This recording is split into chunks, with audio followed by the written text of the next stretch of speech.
Welcome to career Malayalam 24/7. എൻ്റെ പേര് Jiji. So ഇന്ന് നമ്മൾ നോക്കാൻ പോകുന്നത് നമ്മുടെ ഡെയിലി ഉള്ള നമ്മുടെ ആക്സിസ് ബാങ്കിന്റെ ഹയറിംഗ് ആണ് നമ്മൾ നോക്കാൻ പോകുന്നത്. നമുക്കറിയാം ആക്സിസ് ബാങ്കിലെ ഡെപ്യൂട്ടി മാനേജർ എന്ന് പറയുന്ന തസ്തികയിലേക്ക് മീൻസ് വിളിച്ചിട്ടുണ്ട്. അപ്പോൾ സ്വാഭാവികമായിട്ട് അതിന്റെ എന്തൊക്കെയാണ് ബാക്കിയുള്ള കാര്യങ്ങൾ എന്നൊക്കെ നമുക്ക് നോക്കാം. അപ്പൊ അതിനായിട്ട് ആസ് യൂഷ്വൽ ഞാനൊരു സ്ക്രീന് ഷെയർ ചെയ്ത് തരാറുണ്ട്. അപ്പൊ എങ്ങനെയാണ് ഡെപ്യൂട്ടി മാനേജർ ആക്സിസ് ബാങ്കിൽ ആക്കാൻ പറ്റുക എന്നതാണ് നമ്മൾ മെയിൻ ആയിട്ട് ഇവിടെ ഡിസ്കസ് ചെയ്യുന്ന ഒരു കാര്യം എന്ന് പറയുന്നത്. അപ്പൊ ഡെപ്യൂട്ടി മാനേജർ എന്ന് പറയുന്നത് നമുക്കറിയാം ഒരു ഇമ്പോർട്ടന്റ് ആയിട്ടുള്ള ഒരു പൊസിഷൻ ആണ് ഒരു ബാങ്കിൽ. അത് നമുക്കറിയുന്ന ഒരു ബാങ്ക് ആവുമ്പോൾ നമ്മൾ കുറച്ചുകൂടി കംഫർട്ടബിൾ ആണ് അല്ലെ, കാരണം നമുക്കത് അറിയുന്ന ഒരു ബാങ്ക് ആണ്.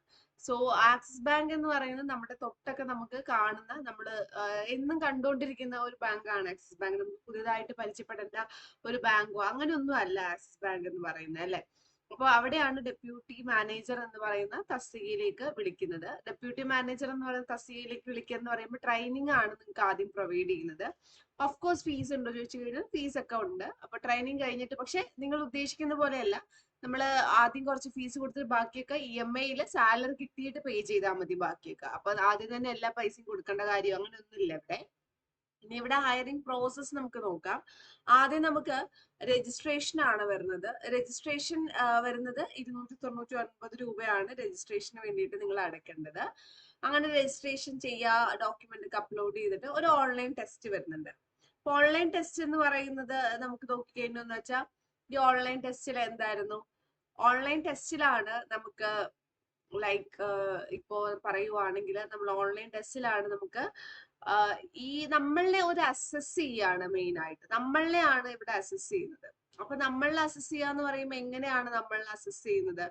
നമുക്ക് മാക്സിമം അല്ലെ, നമ്മളുടെ ഒരു മാക്സിമം ആണ് ഇവിടെ എല്ലാവിടെയും നമ്മൾ കൊടുക്കുന്നത്. അപ്പൊ ഈ ഒരു മാക്സിമം എന്ന് പറയുമ്പോൾ സ്വാഭാവികമായിട്ട് എന്താണ് അവിടെ ഉദ്ദേശിക്കുന്നത്? ഈ ഒരു മാക്സിമത്തില് നമ്മള് എന്താണ് ഒരു അസസ്മെന്റ് ചെയ്യാന്ന് പറയുന്നത് നമ്മളെ കുറിച്ചാണ്. ഒരു ഇൻബിറ്റ്വീൻ ഒരു ജസ്റ്റ് ഒരു കാര്യമല്ല, നമ്മളെ കുറിച്ചാണ് അസസ് ചെയ്യുന്നത്. അപ്പൊ സ്വാഭാവികമായിട്ട് ഈ ഒരു അസസ്മെന്റില് നമ്മൾ നോക്കിക്കഴിഞ്ഞു എന്ന് വെച്ചാൽ എങ്ങനെയാണോ ഒരു നമ്മളൊരു കമ്പനിയെ നയിക്കാൻ പോകുന്നത് അതിനൊക്കെ ബേസ് ചെയ്തിട്ടാണ് ശരിക്കും ഒരു അസസ്മെന്റ് ടെസ്റ്റും മറ്റും കാര്യങ്ങളും ഒക്കെ വരുന്നത്. അങ്ങനെ അസസ്മെന്റ് ടെസ്റ്റ് ഒക്കെ കഴിഞ്ഞു കഴിഞ്ഞാൽ നിങ്ങൾക്ക് എന്ത് ചെയ്യാൻ സാധിക്കും? ഇവിടെ നേരെ ഇന്റർവ്യൂ ഉണ്ട്. ഇന്റർവ്യൂ എന്ന് പറയുമ്പോൾ 2 സ്റ്റേജസ് ഓഫ് ഇന്റർവ്യൂ ഉണ്ട്. ഇപ്പൊ നോർമൽ ആയിട്ട് നമ്മൾ നോക്കിക്കഴിഞ്ഞാല് ഇപ്പൊ പുതിയതായിട്ട് ഏതൊരു സ്ഥലം എടുത്തു കഴിഞ്ഞാലും, ഇപ്പോ നമ്മൾ ഏതൊരു കമ്പനി എടുത്തു കഴിഞ്ഞാലും അത്യാവശ്യം കുഴപ്പമില്ലാത്ത കമ്പനി ആണെങ്കിൽ നമുക്ക് അവിടെ 2 സ്റ്റേജസ് ഓഫ് ഇന്റർവ്യൂ ഉണ്ട്. ഇവിടെയും അതുപോലെ എന്തായിരുന്നു, 2 സ്റ്റേജ് ആണ് ഇന്റർവ്യൂ വരുന്നത്. അപ്പൊ ഈ 2 സ്റ്റേജ് ഇന്റർവ്യൂ എന്ന് പറയുമ്പോൾ സ്വാഭാവികമായിട്ട് നമുക്ക് മനസ്സിലാക്കണം എന്തായിരുന്നു അത്. എല്ലാ കമ്പനികളിലും നമുക്കുള്ള ഇന്റർവ്യൂ ആണ് ഈ 2 സ്റ്റേജ് ഇന്റർവ്യൂ എന്ന് പറയുന്നത് അല്ലെ. എല്ലാ കമ്പനികളിലും നമുക്ക് ഈ ഒരു ഇന്റർവ്യൂ നമുക്ക് കാണാൻ സാധിക്കും. അപ്പൊ ഈ ഒരു ഇന്റർവ്യൂ ആരാണ് ചെയ്യുന്നത് എന്ന് ചോദിച്ചു കഴിഞ്ഞാല് ഈ ഇന്റർവ്യൂ ചെയ്യുന്നത് ആരാണ്? ആദ്യം ഇന്റർവ്യൂ ഫസ്റ്റ് സ്റ്റേജ് ചെയ്യുന്നത് കരിയർ 24/7 പാനലാണ്. അതാണ് ഫസ്റ്റ് സ്റ്റേജ് ഇന്റർവ്യൂ. അവിടെ നിന്ന് നിങ്ങൾ ഫിൽട്ടർ ആയി കഴിഞ്ഞിട്ട് നിങ്ങൾ പിന്നെ എവിടെയാ പോകുന്നത്?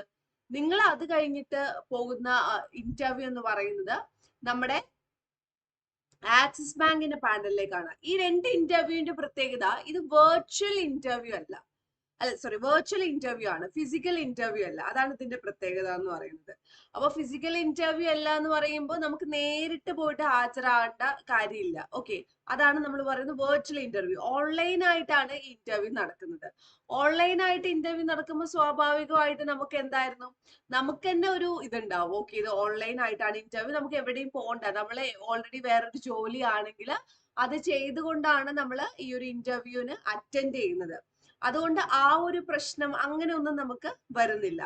ഇനി അടുത്ത നമ്മൾ നോക്കിക്കഴിഞ്ഞു എന്ന് വെച്ചാൽ, അടുത്ത ഒരു സ്റ്റേജ് നമ്മൾ നോക്കിക്കഴിഞ്ഞു എന്ന് വെച്ചാൽ, ഇത് കഴിഞ്ഞിട്ട് 2 ഇന്റർവ്യൂ കഴിഞ്ഞ് ആക്സിസ് ബാങ്കിന്റെ പാനൽ ഇന്റർവ്യൂ കഴിഞ്ഞു. പാനൽ ഇന്റർവ്യൂ കഴിഞ്ഞു കഴിഞ്ഞാൽ അടുത്ത എന്തായിരുന്നു വരുന്നത്? നമുക്ക് ഇതിന്റെ മൊഡ്യൂളാണ്, 4 മൊഡ്യൂളായിട്ടാണ് വരുന്നത്. ആദ്യത്തെ മൊഡ്യൂളിൽ നമ്മൾ നോക്കിക്കഴിഞ്ഞാൽ ആദ്യത്തെ മൊഡ്യൂളിലാണ് നമ്മൾ ഈ വീട്ടിലിരുന്ന ഓൺലൈൻ ക്ലാസ്. അടുത്ത 2 മൊഡ്യൂളിലാണ് നമുക്ക് ഓഫ്ലൈൻ ആയിട്ട് എവിടെ പോകേണ്ടി വരുന്നത്? പൂനെയിലേക്ക് പോകുന്നത്. അപ്പൊ തന്നെ നമുക്ക് സ്റ്റൈപ്പൻഡ് 40,000 കൂടുതലുണ്ട്. അത് കഴിഞ്ഞ് 2 മാസം ആക്സിസ് ബാങ്കിന്റെ ബ്രാഞ്ചസിൽ ഇന്റേൺഷിപ്പ് വരുന്നുണ്ട്. ഇന്റേൺഷിപ്പ് വരുന്നതിൽ എത്രയായിരുന്നു? 2 മാസം ഇന്റേൺഷിപ്പില് സ്വാഭാവികമായിട്ട് അവിടെ എന്താണ് വരുന്നത്? 2 മാസം ഇന്റേൺഷിപ്പില് 40,000 രൂപയിൽ കൂടുതൽ സാലറി ആക്സിസ് ബാങ്ക്. അത് കഴിഞ്ഞിട്ടാണ് ട്രെയിനിങ് വരുന്നത്. അപ്പോഴും നിങ്ങൾക്ക് എന്താ 40,000 രൂപയിൽ കൂടുതൽ സാലറി നിങ്ങൾ വാങ്ങാൻ തുടങ്ങി. സാലറി കിട്ടിയിട്ട് 6 മാസത്തിന് ശേഷം മാത്രം നിങ്ങൾക്ക് EMI ആയിട്ട് അടച്ചാൽ മതിയാവും കേട്ടോ. അപ്പൊ നിങ്ങൾ ഒരു ഡെപ്യൂട്ടി മാനേജർ ആയിട്ട് ഒരു സ്ഥാപനത്തിൽ കയറി കഴിഞ്ഞാൽ അത്യാവശ്യം നല്ല രീതിയിൽ നിങ്ങൾക്ക് ആ സ്ഥാപനത്തിൽ എത്താൻ സാധിക്കും, ഹെഡ് വരെ എത്താൻ സാധിക്കും. കൂടുതൽ ഡീറ്റെയിൽസിന് താഴെ കമന്റ് ബോക്സിലും ഡിസ്ക്രിപ്ഷനിലും ലിങ്ക് കൊടുത്തിട്ടുണ്ട്. നിങ്ങൾ ജസ്റ്റ് ഒന്ന് ഫില്ല് ചെയ്താൽ മതി കേട്ടോ.